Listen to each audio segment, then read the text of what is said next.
Bueno, vamos a abrir nuestras Biblias en el libro de Romanos. Vamos a seguir con nuestra lectura de Romanos, que bueno, ya como hemos estado viendo, nuestro libro, Pablo hace un saludo, una introducción mostrando el interés de ir a Roma. Después Pablo nos muestra cuál es su propósito, que era poderle compartir a esta iglesia que no conocía el Evangelio. Él resume el Evangelio ahí en Romanos 1, 17 y 18. Y él comienza a mostrarnos, como veíamos hace 8 días, las características del hombre después de la caída de su generación. Y él hace una tremenda descripción, como lo veíamos ese día, de el pecado y la conducta a la cual llegó la generación de los hombres gentiles sin Dios. Ahora Pablo va a hacer un giro y él va a comenzar a hablarnos ya no de los gentiles que rechazaron el conocimiento de Dios que Dios les había dado a través de la creación y se entregaron a todo tipo de prácticas inmorales y a la idolatría. Ahora Pablo hace un giro y va a hablarnos de los judíos, aquellos hombres religiosos, moralistas y críticos que tenían la tendencia de juzgar a los gentiles. Seguramente con esa descripción de la pecaminosidad de los gentiles en el capítulo 1, 18 en adelante, muchos judíos dirían: amén, esos gentiles son lo peor. Por eso los consideramos perros, decían los judíos de los gentiles. Porque de alguna manera los judíos se consideraban una mejor nación que las demás. George Wilson, él llegaba a decir que la condena de los demás pueblos era el pasatiempo nacional de los judíos. Los judíos se creían que eran un mejor pueblo, ¿sí? Definitivamente ellos pensaban que como ellos tenían la ley, como ellos conocían al Dios verdadero, como ellos practicaban un culto que Dios mismo les había mandado practicar, ellos se creían mejores que los otros. Entonces ellos comenzaron a caer en una práctica insolente y despiadada, juzgando a los demás y creyéndose ellos mejores. Entonces Pablo ahora en el capítulo 2, como usted lo ha venido leyendo estos días en su casa, se va a dar cuenta que Pablo hace un giro y pasa de señalar ahora a los gentiles y comienza a condenar ahora a los judíos y las prácticas que ellos tenían. Entonces dice en el verso 1, Romanos 2, verso 1. Por lo cual eres inexcusable, hombre, quien quiera que sea tú que juzgas. Pues en lo que juzgas a otros, te condenas a ti mismo, porque tú que juzgas haces lo mismo. Entonces el pecado de estos judíos, como Pablo nos lo va a comenzar a describir en todo este capítulo, pecado que los hacía inexcusables delante de Dios, era que ellos juzgaban a los gentiles por practicar ciertas cosas que la ley decía que ellos no deberían hacer, pero aunque ellos juzgaban a los demás, ellos practicaban lo mismo. Entonces los judíos eran peores, porque ellos juzgaban a los gentiles, creyéndose mejores que los gentiles, pero caían en los mismos pecados que los gentiles, ¿sí? Entonces ellos eran religiosos, críticos y moralistas, pero su realidad era igual o peor que la de los gentiles, ¿sí? Ellos se pensaban que eran mejores, pero estaban como en un nivel más alto de depravación. Porque eran más condenables ellos, porque ellos tenían la palabra de Dios y la ley. En cambio los gentiles no. El gentil rechazó a Dios y el conocimiento de Dios y por eso cayó en estos pecados. En cambio los judíos creían en la palabra de Dios, creían en el Dios verdadero y denunciaban lo que los gentiles hacían, pero ellos terminaban practicando lo mismo. Este capítulo es tremendo y también es una exhortación no solo a los judíos, sino a toda persona que naturalmente se cree religiosa porque tiene la palabra de Dios y juzga a los demás por el pecado que ellos cometen, pero juzgando a los demás, la persona misma practica lo que juzga. Es un caso tremendo y es un asunto que seguramente va a tocar las fibras de nuestro corazón, lo que vamos a leer hoy. Entonces dice ahí, mas sabemos, está hablando de los judíos que son inexcusables, porque juzgan y practican lo mismo. Dice, mas sabemos que el juicio de Dios contra los que practican tales cosas es según verdad. O sea, si el juicio de Dios para los gentiles es serio y va a suceder, imagínense más para aquellos que juzgan a los gentiles por sus pecados y practican estas cosas. Entonces nosotros debemos saber que el juicio de Dios contra los que practican tales cosas es verdad. ¿Sí?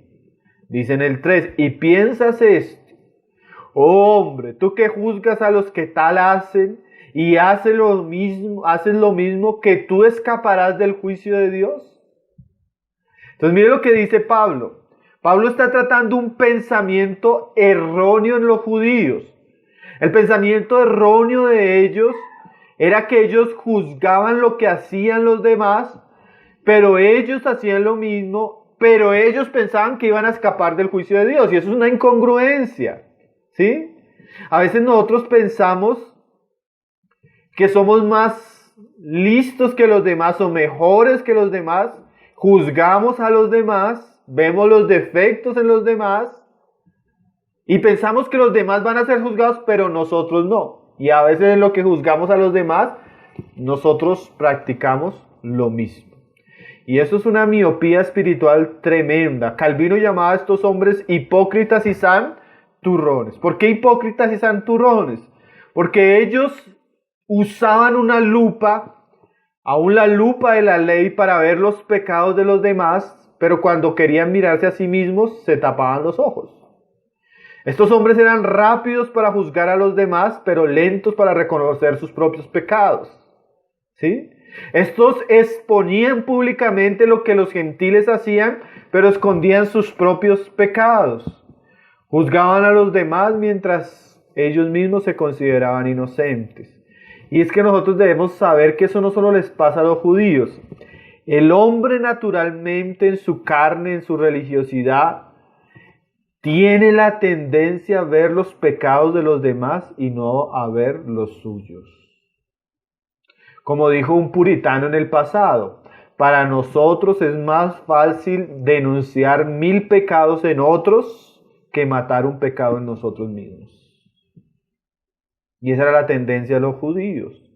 John Stott dice, Pablo muestra una extraña debilidad humana, nuestra tendencia a criticar a todo el mundo excepto a nosotros mismos.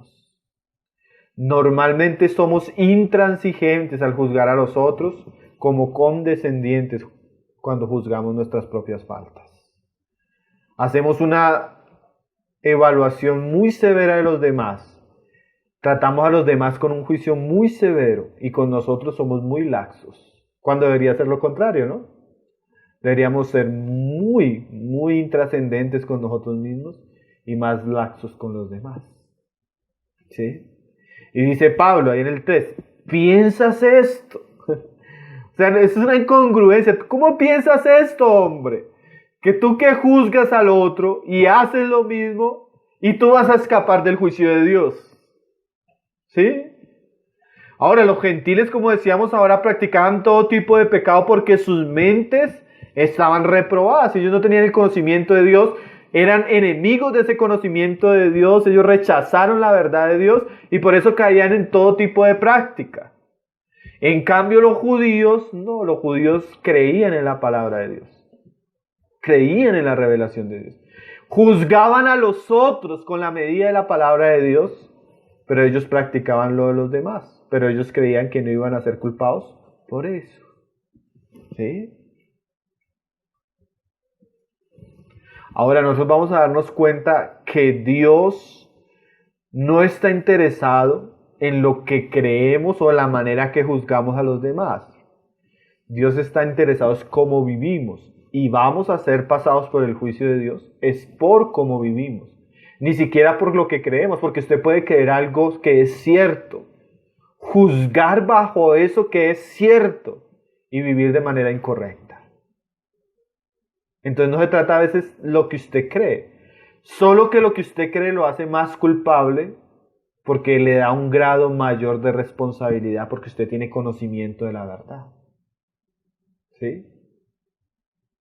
Es un ejemplo como para que entendamos esto que estamos hablando. Imagínense un cristiano que juzga a las personas del mundo porque le son infieles a su esposa y él mismo le es infiel a su esposa. Usted ve la incongruencia. ¿Quién es más responsable? ¿El hombre del mundo que practica ese pecado o el cristiano? El cristiano, porque el del mundo, la persona del mundo, el hombre del mundo ve que serle infiel a su esposa no es malo, es un asunto de orgullo. Los hombres, entre hombres, se cuentan cómo le han sido infiel a su esposa varias veces. ¿Con cuántas? ¿De qué manera? ¿Cómo tienen varias mujeres? Y eso en el mundo es de orgullo. Para un cristiano, porque tiene conocimiento de la palabra de Dios, no, es una vergüenza, es un pecado serio. Pero el cristiano que juzga eso en otros y lo practica, ¿usted cree que escapará del juicio de Dios? Eso es lo que Pablo le está diciendo a estos judíos que son religiosos. Y dice ahí en el verso 4, o menosprecias las riquezas de su benignidad, paciencia y longanimidad, ignorando que su benignidad te guía al arrepentimiento. Entonces mire lo que pasaba. Los judíos de alguna manera tenían una manera de pensar donde ellos decían que la bondad de Dios, la paciencia de Dios, la benignidad de Dios era como una licencia para pecar. Ellos no entendían que cuando Dios es bondadoso, misericordioso y amoroso, eso nos debe llevar al arrepentimiento. No, ellos malinterpretaban el amor de Dios usando el amor de Dios como una excusa para pecar. Usted no se ha encontrado esa interpretación. Ahí sí no es solo de los judíos, sino también de los gentiles y también de los cristianos de nuestros días. Ay, hermanos, que Dios es amor. Dios es misericordioso.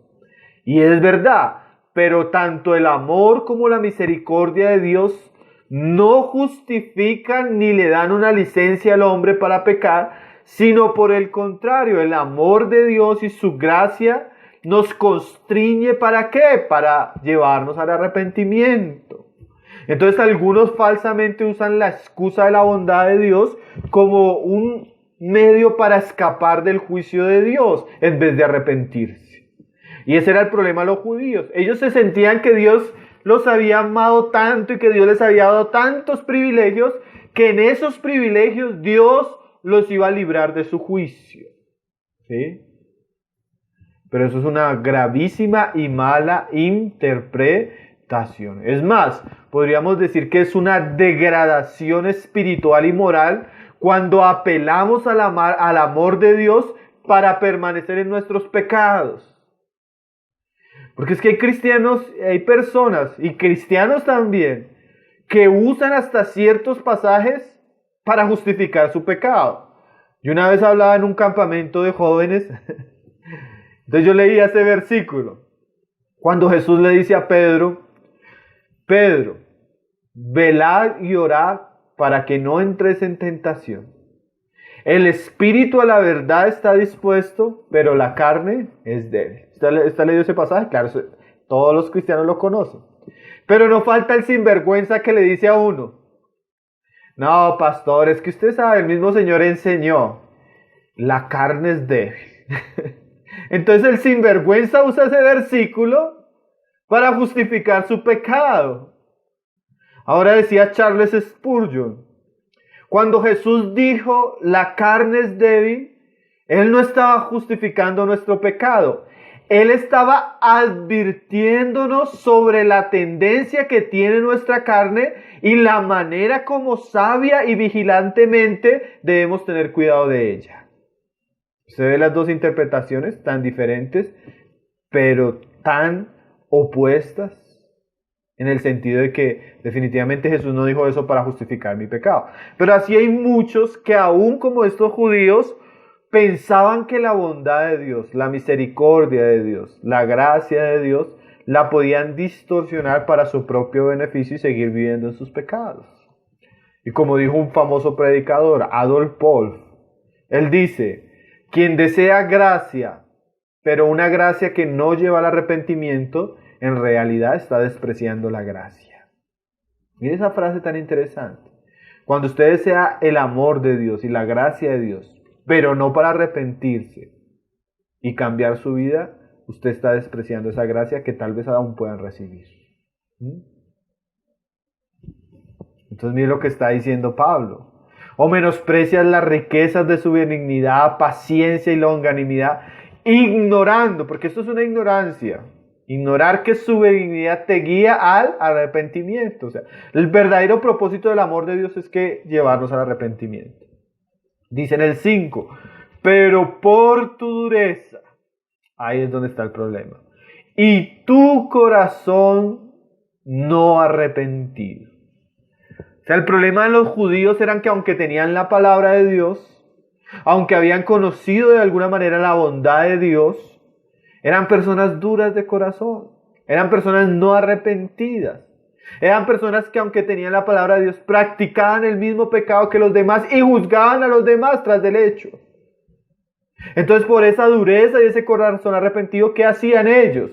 Dice Pablo, atesoras para ti mismo ira para el día de la ira y de la revelación del justo juicio de Dios. La vez pasada hablábamos de la ira. Dios es un Dios santo y por eso mismo se aira. Y esa ira no es solo para los gentiles, sino también es para los judíos religiosos que no se arrepienten y no cambian la dureza de su corazón. Y la persona que está recibiendo la bondad, está recibiendo la palabra, está recibiendo el conocimiento de Dios y no se arrepiente, sino sigue viviendo en su misma dureza, esa persona está acumulando ira para el día de la ira.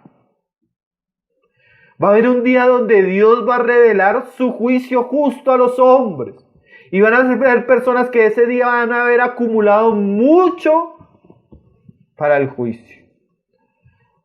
Santiago usa un ejemplo, ustedes pueden leerlo, nosotros estamos solo leyendo y solo vamos sobre Romanos, pero les menciono, Santiago dice que el rico se engorda como para la matanza. Mire esa frase de Santiago. ¿Qué quiere decir? Santiago veía a los hombres impíos que se enriquecían y bebían para sí mismos como un animal que es engordado y engordado y engordado para diciembre. Para la matanza, ¿sí? Ese animal que engordan para algún día, ya después de que está gordito, usted poderlo llevar al... Así hay personas que están acumulando y acumulando y ellas piensan que como Dios no los está juzgando, ellos pueden seguir en sus pecados. Pero hermano, Dios no se olvida de lo que hacemos. Si no hay arrepentimiento y perdón, esa cuenta se está acumulando y se está acumulando y se está acumulando. Y el día del juicio de Dios va a cobrarles a todos los hombres por lo que han hecho. Y a los religiosos peor, porque los religiosos entran en un grupo peor, hermanos. Nosotros a veces pensamos, el homosexual es peor, el ladrón es peor. No, hermano, es peor la persona que dice tener conocimiento de Dios, que se cree mejor que los demás y vive en los mismos pecados que ellos. Ese va a ser juzgado peor. Qué serio, ¿no? Como decía Francis Schaeffer, todo lo que hacemos acá tiene consecuencias eternas. Nosotros estamos invirtiendo para la gloria o estamos invirtiendo para el juicio. ¿Sí? O acumulando tesoros en el cielo o acumulando fuego para el día de la ira. ¿Sí? Y dice ahí el 6, el cual pagará cada uno conforme a sus obras. Pablo es claro, Pablo nos está enseñando que cada uno va a recibir conforme a sus obras. Ahora, Pablo no está diciéndonos acá que algunos se van a salvar por buenas obras. Más adelante en el capítulo 3 él nos explica eso, que no es así. Lo que está haciendo Pablo es hincapié en la imparcialidad de Dios en relación al juicio entre judíos y gentiles. No es que el judío se va a salvar por ser judío, o el judío va a ser juzgado por ser judío y el gentil por ser gentil. No, cuando Dios juzga a los hombres, va a caer sobre el hombre lo que el hombre hizo, cosechó. Si el hombre sembró maldad, eso va a caer sobre sus propias cabezas. Si el hombre se arrepintió y aceptó la salvación en Cristo Jesús, él va a ser recibido en la gracia por Cristo Jesús. Pero cada hombre va a ser juzgado según su propio procedimiento. No es que usted va a ser juzgado por su vecino. No es que yo voy a ser juzgado por tal predicador. O yo voy a ser juzgado por fulano de tal. Yo voy a ser juzgado por lo que yo hice. El juicio de Dios es personal, no colectivo. El Padre no va a ser juzgado por los pecados del Hijo, ni el Hijo por los pecados del Padre. Una iglesia no va a ser juzgada por el pecado como iglesia, sino cada uno como miembro particular va a pagar por lo que hizo. ¿Sí? Y Pablo explica ahí en el 7. Vida eterna a los que perseverando en bien hacen. Vida eterna a los que perseverando en bien hacer buscan gloria y honra e inmortalidad. Pero ira y enojo a los que son contenciosos y no obedecen a la verdad, sino que obedecen a la injusticia. ¿Sí? Aquellos que en Cristo, por la gracia, practican bien, van a ser recompensados en la gloria, con honra, con inmortalidad. Pero también el que está en contra de la verdad, el que es contencioso, el que rechaza la verdad, no necesariamente en su aspecto de oír, porque hay muchos que oyen, sino que el énfasis de Pablo es que ellos conocían la verdad, pero no la obedecían. ¿Sí?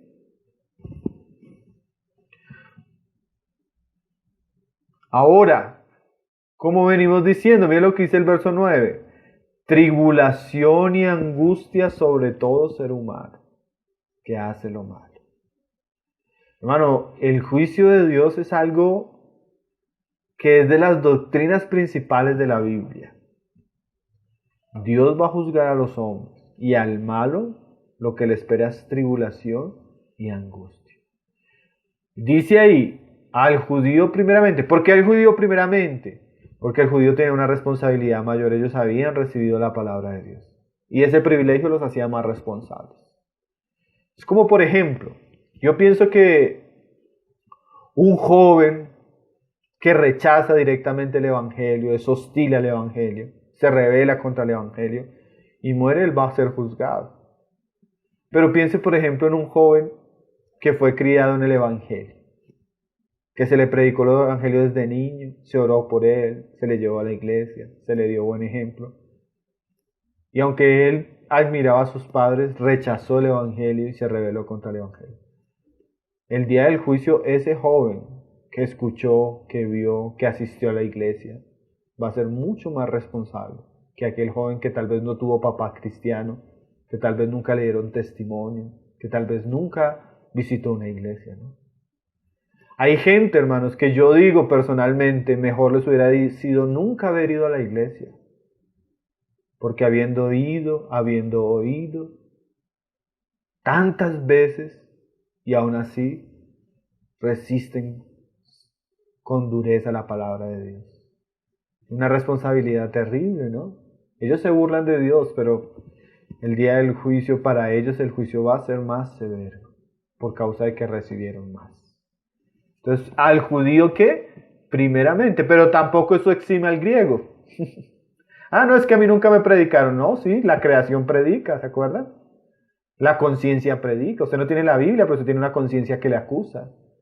Usted tiene un sol que le habla el poder de un Dios grandioso. ¿Sí?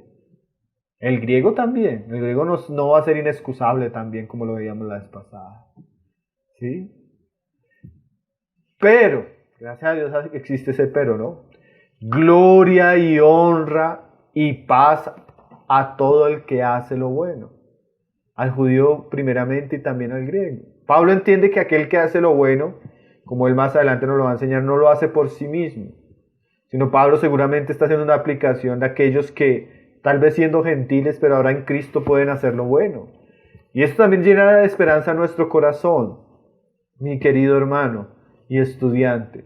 Si usted hace lo bueno, si usted está buscando la gloria, la honra, si usted está buscando agradar a Dios, Dios le va a recompensar algún día. Las cosas que nosotros hacemos acá es como cuando estamos sembrando. Si usted está sembrando fidelidad, si usted está sembrando obediencia, si usted está sembrando amor, si usted está sembrando paz, si usted está buscando lo eterno, si usted está buscando ser como Cristo, si usted está negando, si usted está consagrándose, si usted está perseverando, si usted está orando. No importa que el mundo esté contra usted, usted debe saber que eso algún día va a ser recompensado. ¿Sí? Los malos deben temer al juicio de Dios. Los buenos deben alegrarse de él. Los buenos deben esperarlos. ¿Sí? Como cuando usted hace el trabajo de la materia con el profesor Pablo. Cuando vienen las notas usted está tranquilo, usted sabe que le va a ir bien. Si usted no hace el trabajo, usted me está pidiendo cacao el día anterior, ¿cierto? Pero cuando uno hace lo bueno, sabe que va a ser recompensado. Cuando usted hace lo malo, usted sabe que no está andando correctamente y que, ¿cierto? Pero así va a ser con Dios. Si usted está haciendo lo bueno delante de Él, si usted está viviendo para agradar, usted debe saber que Dios le va a recompensar.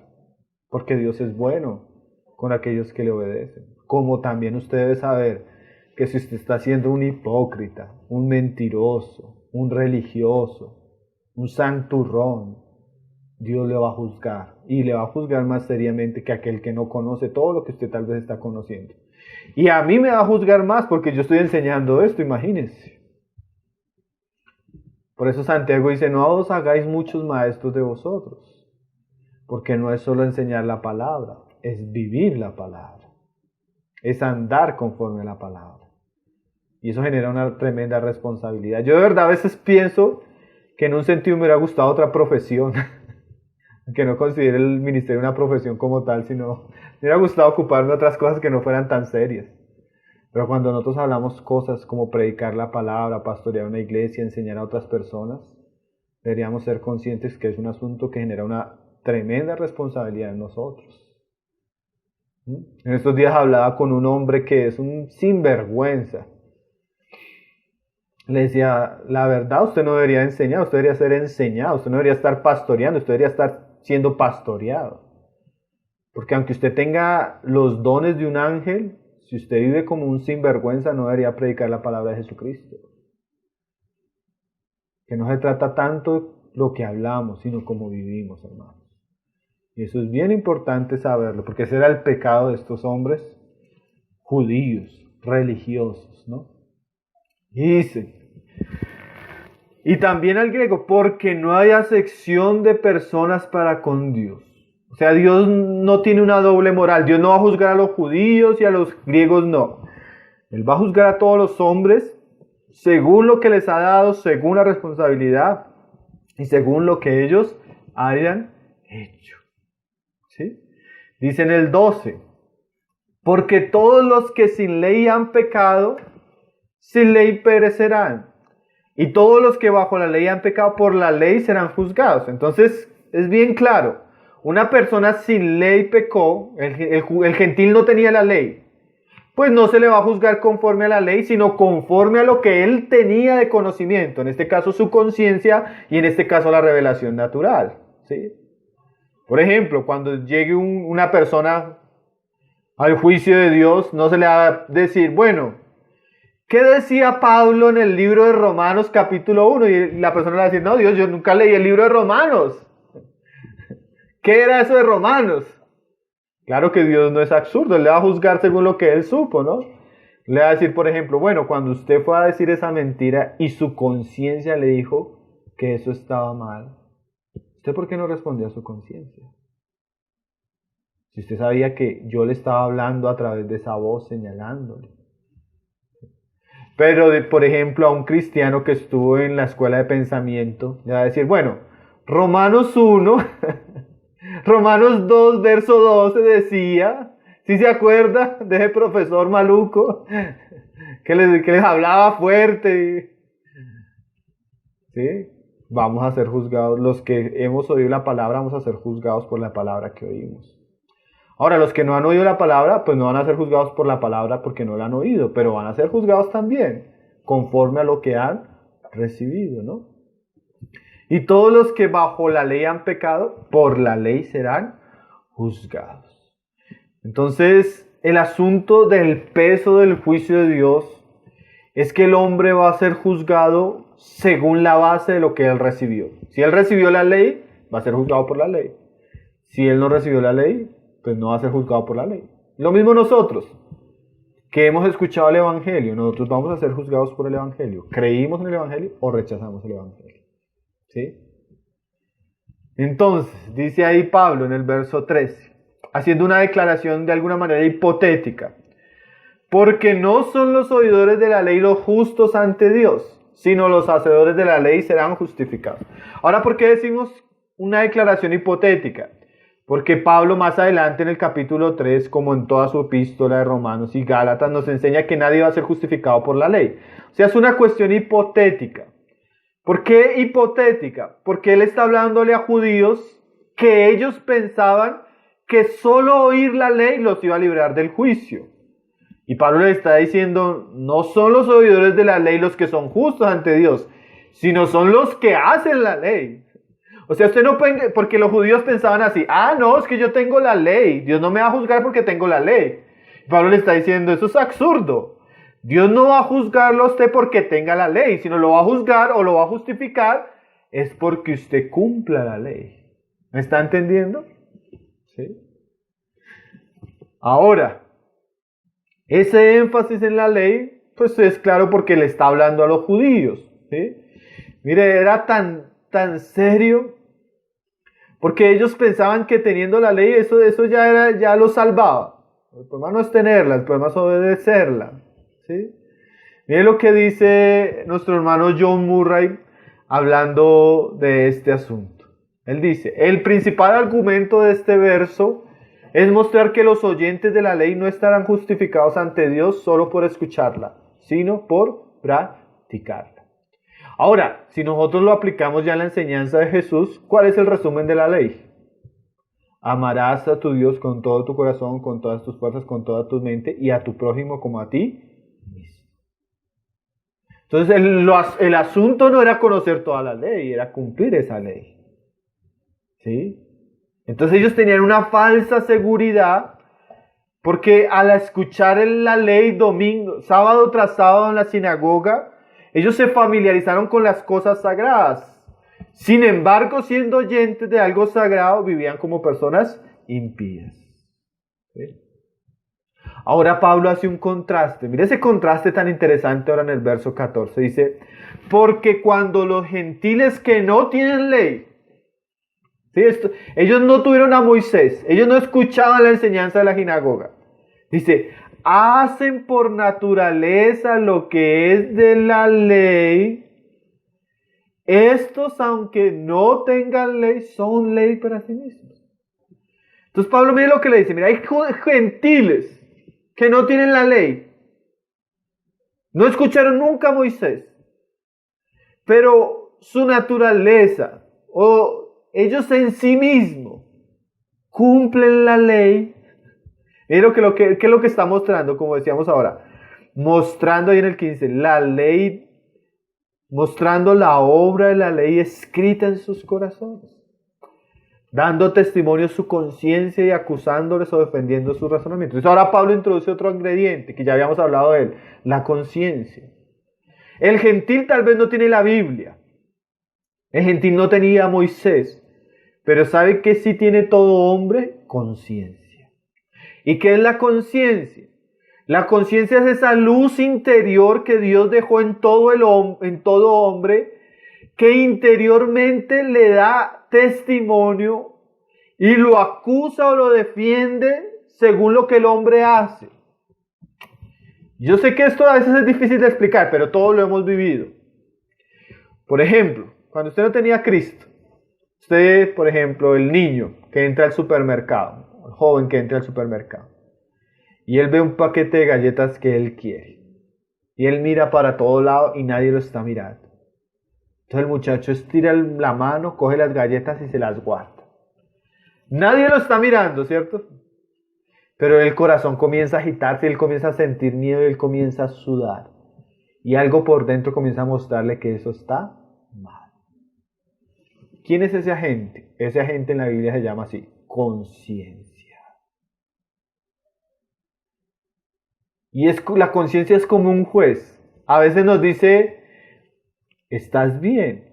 Y a veces nos dice, estás re mal. O a veces nos dice, ten cuidado con eso. ¿Sí?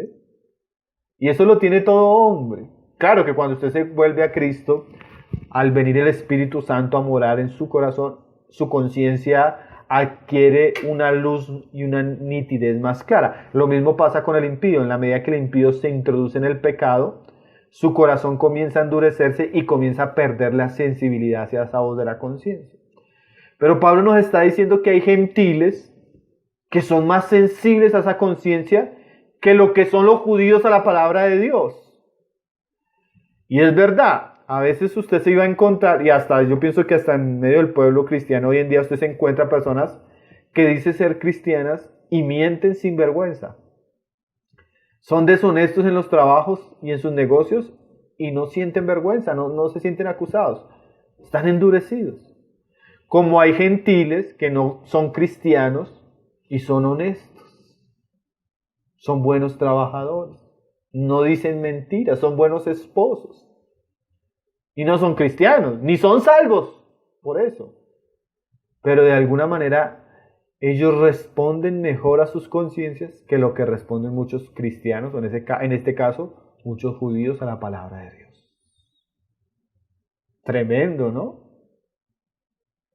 Es una contradicción que Pablo está haciendo para acusar a los judíos de su incongruencia por el tipo de vida que estaban llevando. ¿Sí? Ahora la obra de la conciencia es extraordinaria. Yo compartí en un campamento de jóvenes una serie sobre la conciencia que si usted la puede ver, son 5 o 6 mensajes, hermano, pero de verdad que, como decía Emmanuel Kant, 2 cosas me encantan. El cielo que está por encima de mí y la ley de Dios o moral que está dentro de mí. Esa ley la tenemos todos, ¿no? Todos sabemos que matar es malo. Todos sabemos que violar es malo. Todos sabemos que robar es malo. Todos sabemos que mentir es malo. ¿Por qué sabemos eso? Porque Dios dejó esa luz, ese juez en nuestro corazón. Amén. Dice ahí en el verso 16. En el 15 dice, acusándolos o defendiéndolos en sus razonamientos. En el día en que Dios juzgará por Jesucristo los secretos de los hombres conforme a mi evangelio. Entonces Pablo concluye este asunto diciéndonos que el juicio de Dios, el día que Dios juzgará a los hombres, ese juicio va a tener esta característica. Dice que Dios va a juzgar a los hombres por los secretos que hay en la vida del hombre. Eso quiere decir aquellas cosas que son exclusivas del corazón, los pensamientos, las intenciones. Porque usted aquí puede ver que los juicios que celebran los hombres en los juzgados, nuestros tribunales, son juicios basados en hechos, ¿sí? Usted no va a denunciar a una persona a decirle, no, es que yo voy a denunciarlo porque este sujeto en su corazón me quiere matar. El juez le va a decir, bueno, pero ¿ha intentado matarlo? No. ¿Tiene pruebas, testigos? No, pero yo sé que en su corazón me quiere matar. El juez le va a decir, no sea absurdo. Aunque él tenga en su corazón la intención de matarlo, si él no ha hecho nada, no es culpable de nada, no lo podemos juzgar. Eso pasa en los tribunales humanos. En el tribunal divino, el asunto es diferente. En el tribunal divino se van a juzgar las intenciones, los secretos del corazón. Y es tremendo eso, hermanos, porque una tendencia del hombre en general es a ser hipócrita. ¿Sí? Por ejemplo, entre cristianos eso sucede mucho. Llega la hermanita a la reunión donde están las otras hermanitas, una reunión de mujeres, de damas de la iglesia. Y la hermanita le tiene envidia, fastidio, odio a la otra hermanita. Y llega y la saluda y le dice, hola hermanita, y la otra, hola hermanita, bendiciones. Y por dentro está esta vieja que me cae mal, Hermano, nosotros somos por tendencia hipócritas. ¿Y sabe qué es lo tremendo? Que usted la saluda bien, usted la abraza, y usted le dice Dios te bendiga. Y Dios le va a juzgar a usted ese día por su hipocresía. Eso que la hermanita ni nadie más sabe que hay en su corazón, Dios sí lo sabe. Y eso es lo que va a salir a la luz ese día. Ese día va a ser terrible. Imagínense los secretos. Cuando hablamos los secretos son aquellas cosas que nunca confesamos, que nunca nos arrepentimos, que nunca sacamos delante de Dios, sino que consentimos en nuestro corazón, en nuestra vida, en lo oculto de nuestro ser. ¿Sí? Todas esas cosas ese día van a ser sacadas a plena luz. Los odios, los rencores, la lascivia, la lujuria, la mentira, la amargura que se cultivó en el secreto del corazón, todo eso va a ser juzgado. Por eso, cuando Dios describe a su pueblo en Apocalipsis como la Nueva Jerusalén, dice que la Nueva Jerusalén va a ser diáfana como un diamante. ¿Y sabe? Una de las características extraordinarias que se ve en la Nueva Jerusalén es que es transparente. ¿Sí? Hermano, nosotros debemos buscar ser personas transparentes. A veces sería mejor llegar a la reunión de mujeres y decir, cuando la hermana le saluda, hola hermanita, usted decirle, ay hermanita, yo antes de abrazarle, decirle que Dios le bendiga, yo tengo que reconocer delante de Dios que en mi corazón tengo algo contra usted. Y pido al Señor que me perdone, y pido a usted que me perdone, porque no quiero sentir esto, porque yo sé que eso es maldad, que Dios aborrece, porque Dios escudriña el corazón. Entonces nosotros debemos aprender a ser sinceros, y ser sinceros no es fácil, mis queridos hermanos. Yo a veces les digo a otros hermanos con los que compartimos el ministerio donde servimos, digo, hermano, tenga toda la libertad de venir a hablarme las cosas claramente. Dígame si yo lo he ofendido, si yo estoy haciendo algo mal, hable conmigo. No deje que eso sea guardado en su corazón. Si usted puede sacar eso de su corazón en un buen espíritu, podemos no dejar darle lugar al enemigo. Pero a veces las personas, ¿cómo está todo? No, todo está bien y por dentro no está bien, hermano. ¿Sí? Hay personas que en su vida familiar, en su vida eclesiástica con los otros cristianos, en su trabajo, aparentemente todo está bien, pero por dentro no está bien. Y ese día, lo que se ocultó delante de los hombres, delante de la iglesia, delante de los demás, va a ser expuesto. ¿Sí? Entonces es mejor sacar las cosas aquí, ahorita a la luz. Es mejor descubrir la fosa que hay en nuestro corazón y revelar sus secretos. ¿Sí? Porque Dios no va a juzgar solo lo que ven los ojos, sino lo que no se ve, lo secreto, lo escondido. Dice ahí, en el día que juzgará por Jesucristo los secretos de los hombres conforme a mi evangelio. Y ahí va directamente contra los judíos.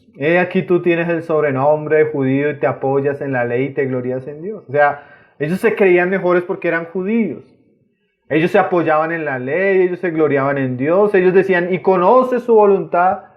Ellos decían que conocían la voluntad y eran instruidos por la ley y aprobaban lo mejor. ¿Sí? El judío tenía un concepto tan alto de él, se creía mejor porque conocía la ley, porque era instruido en ella. Y hasta la enseñaba, dice en el 19, y confías que eres guía de los ciegos, luz de los que están en las tinieblas, instructor de los indoctos, maestro de niños, que tienes en la ley la forma de la ciencia y de la verdad. O sea, el judío se consideraba mejor, se consideraba sabio, se consideraba que conocía la voluntad de Dios, se consideraba que enseñaba a los demás y era instructor de los niños, lo hacían con mucha dedicación, con mucho detalle, meticulosamente. Pero mire lo que dice el 21. Tú pues, que enseñas a otro, ¿no te enseñas a ti mismo? Eso es tremendo, ¿no? Porque ellos se enseñaban, hermanos. Esto es todavía más serio, ¿no? Ellos se enseñaban, ellos se creían sabios, ellos instruían a otros, pero no se enseñaban a sí mismos. Como decía, creo que era Richard Baxter o Charles Spurgeon, él decía, a veces los mejores sastres se visten con harapos. Entonces él daba la comparación de algunos predicadores como sastres, que a veces podían hacer los mejores trajes, pero ellos se vestían con harapos. Y a veces nosotros podemos enseñar lo mejor a los otros y no nos enseñamos a nosotros mismos. Ahora, esto no quiere decir que debemos dejar de enseñar. Esto no quiere decir que no debemos condenar el pecado. Pero sí ¿qué quiere decir Pablo acá? Nosotros que enseñamos a otros, primero nos deberíamos enseñar a nosotros mismos. Nosotros que queremos predicarle a todo el mundo, primero deberíamos predicarnos la palabra. Como decía el hermano Sugel Michelin, hay una oveja que es la peor oveja y la oveja que me ha causado más problemas. En todos los años de mi ministerio, la oveja que más me ha causado problemas. Y esa oveja soy yo mismo. Y es verdad, hermanos. Tal vez la persona más difícil con la que nosotros tenemos que lidiar es con nosotros mismos. Y tal vez a la persona que más le tenemos que enseñar es a nosotros mismos. Yo un día le decía, tenía una reunión con los hermanos que enseñamos la palabra en la iglesia. Entonces yo les estaba compartiendo algo a ellos y ellos me decían, hermano, porque algunos son jóvenes que estamos preparando para el ministerio, jóvenes de 30, un poco mayores. Y ellos me decían, hermano, uno me decía, yo no quiero predicar más la palabra, hermano, yo a veces me siento tan indigno de predicar la palabra. Entonces yo le decía, hermano, todos vamos a tener siempre esa sensación. Ahora esa sensación, en vez de ser mala, es muy buena. ¿Por qué?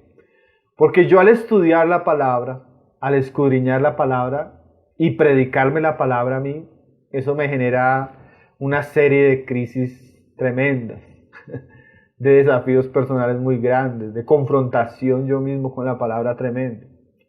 Pero yo también he visto que esa confrontación, esa vergüenza personal, hace que mi vida cambie. Entonces, también podría decir lo siguiente. La persona que yo he sentido que más se ha beneficiado con mi ministerio ha sido yo mismo. Porque definitivamente, por ejemplo, digamos, yo preparando estas clases de Romanos, ya he enseñado Romanos otras ocasiones, y más detenidamente. Pero siempre que uno vuelve a estos versículos, hermanos, esto es como comer un pan que es difícil de masticar. Porque yo decía, Señor, yo tengo la tendencia a ser como estos judíos.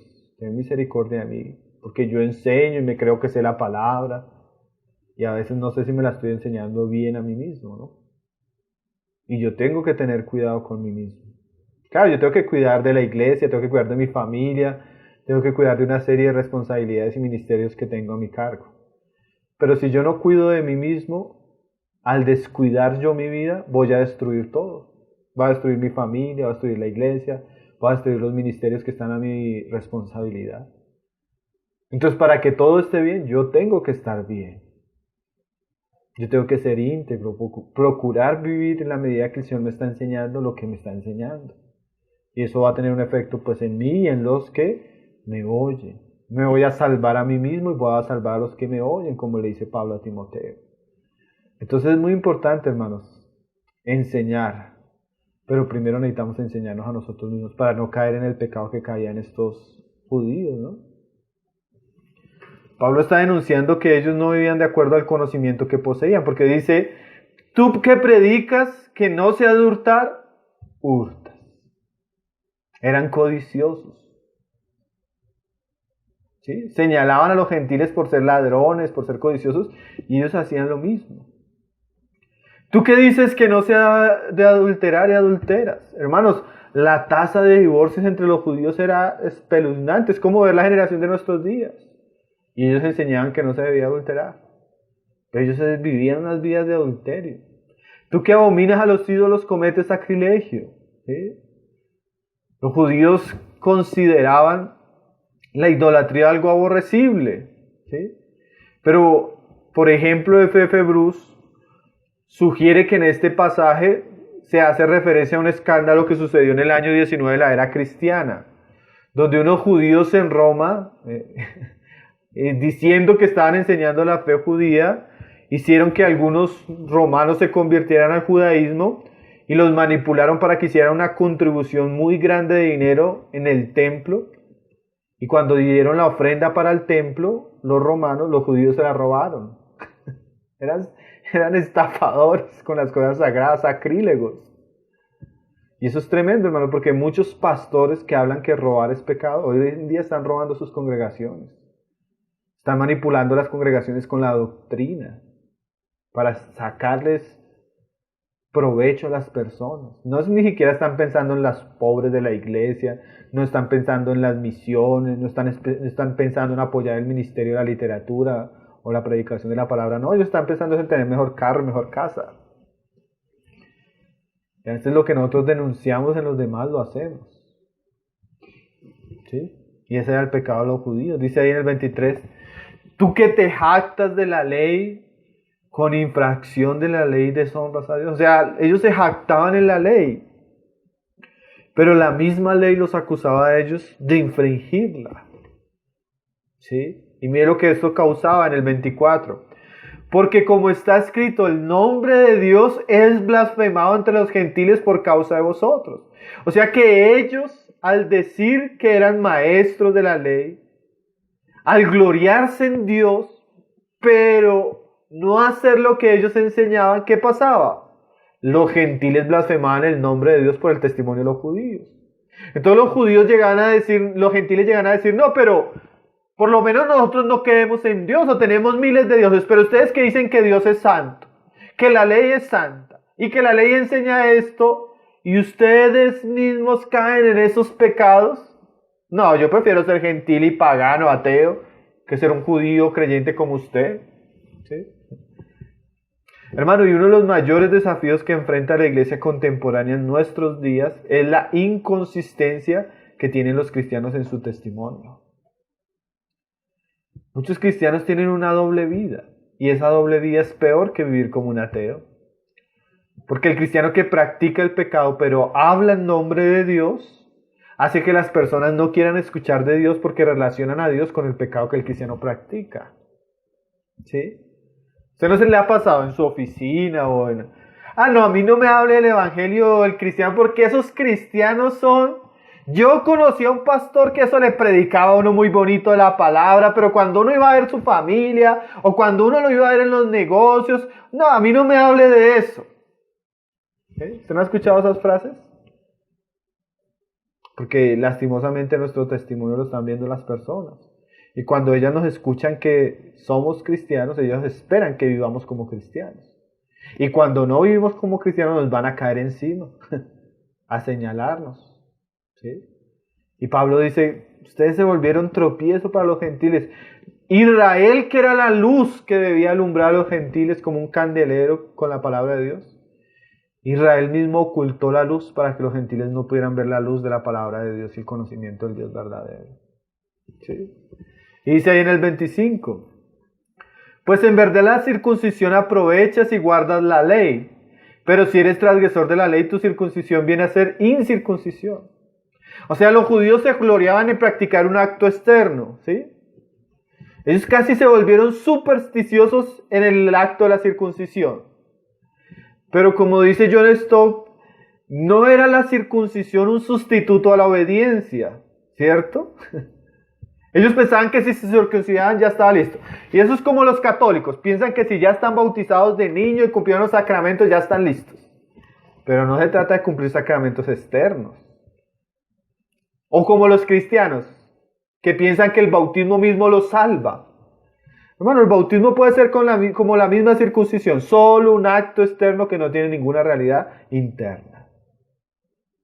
Y los judíos eran tan obsesivos con la circuncisión que ellos tenían epígrafos rabínicos que decían así: el hombre circuncidado no va al infierno, la circuncisión sacará a Israel del infierno. Imagínense eso. O sea, si ya estaban circuncidados, estaban listos para ir al cielo. Pero no era eso. La circuncisión de nada aprovecha si no había obediencia ni vida. Dice Pablo, si pues el incircunciso guardare las ordenanzas de la ley, ¿no será tenida su circuncisión como circuncisión? O sea, alguien que no se circuncida en la carne, pero vive guardando las ordenanzas de la ley, ¿no será eso mejor que la incircuncisión física? Dice ahí el 27, el que físicamente es incircunciso, pero guarda perfectamente la ley, te condenará a ti, que con la letra de la ley, con la circuncisión, eres transgresor de la ley. Pablo está hablando de personas que no eran circuncidadas físicamente. Y más adelante, ¿sabe qué dice Pablo, mis hermanos? Nosotros somos la verdadera circuncisión. Nosotros no tenemos una circuncisión física hecha de manos de hombre, Pero nosotros ahora en Cristo hemos cortado con la carne y vivimos agradando a Dios por su Espíritu y por su palabra. Entonces nosotros sí somos la verdadera circuncisión. Entonces Pablo está diciéndonos que el judío no importaba la experiencia externa, lo que Dios deseaba era la interna, ¿sí? Lo que Dios quería era que estos hombres fueran verdaderamente de corazón personas que le agradaban a Él y no que se apegaran a los ritos externos. Dice ahí en el 29, sino que es judío el que lo es en lo interior. Y la circuncisión es la del corazón en espíritu, no en letra. La alabanza de la cual no viene de los hombres, sino de Dios. Entonces los judíos se apoyaban en los ritos externos, vivían para agradar a los hombres, pero su corazón estaba muerto. Ellos buscaban la alabanza de los hombres, pero no la de Dios. Y eso mostraba su degradación y su incongruencia ante el conocimiento que ellos habían recibido de la palabra de Dios. Entonces Pablo en este capítulo expone claramente la incongruencia, la dureza del corazón, la hipocresía y la religiosidad de los judíos. Es un juicio muy severo para ellos. Para nosotros llega a ser fuerte, pero no me imagino cuando un judío leyera esas palabras de Pablo.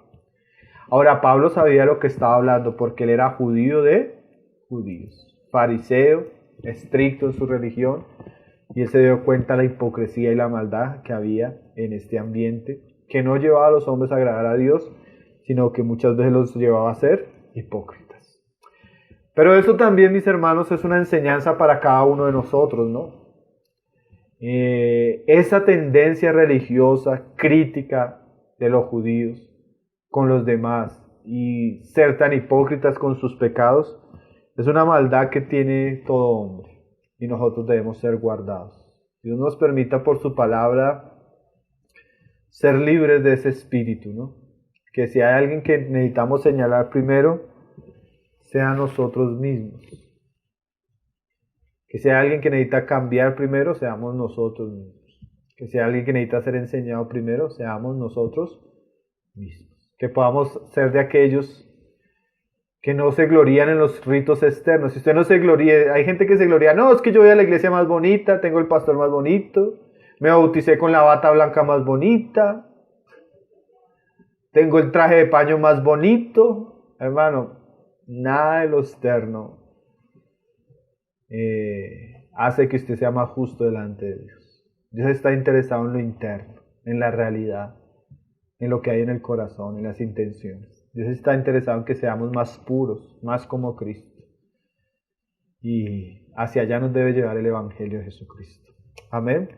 Yo pienso que esta lectura de este libro, hermano, y así rápida, porque definitivamente ni siquiera nos da para mirar otros versículos que acompañen, que fortalezcan esta enseñanza, sino simplemente la lectura de este libro va a ser como cualquier libro de la palabra de Dios, va a ser transformadora para nosotros. Va a ser también una experiencia de trauma. Sproul decía que el conocimiento de Dios es traumático, ¿no? Porque genera un impacto en nuestro corazón. La luz, como cuando usted va caminando en la oscuridad y sale la luz, usted como que sus ojos quedan así como... Muchas veces vamos a quedar así ante la luz del Señor, la luz de su palabra. Pero es esa misma luz y esa misma palabra la que transforma nuestros corazones. Entonces damos gracias a Dios por esa oportunidad de estar estudiando la palabra del Señor y que, bueno, el Señor saque provecho de estos tiempos.